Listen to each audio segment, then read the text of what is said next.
Nel futuro prossimo si profila un ancor più grande sviluppo per il porto di Monfalcone.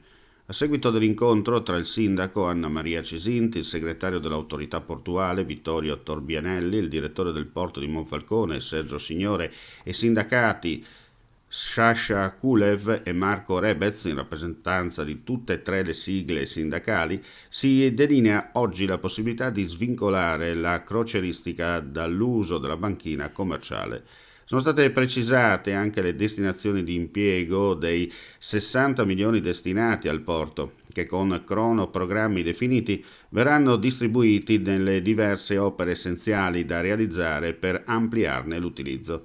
Tra queste l'elettrificazione e l'asfaltatura della banchina e l'intervento per l'illuminazione, che partiranno entro l'anno. Lo stesso vale per armatori e operatori, in quanto l'autorità di sistema sarà in grado a breve di poter dare delle concessioni di valenza pluriennale che garantiranno maggiore redditività agli investimenti e più occupazione.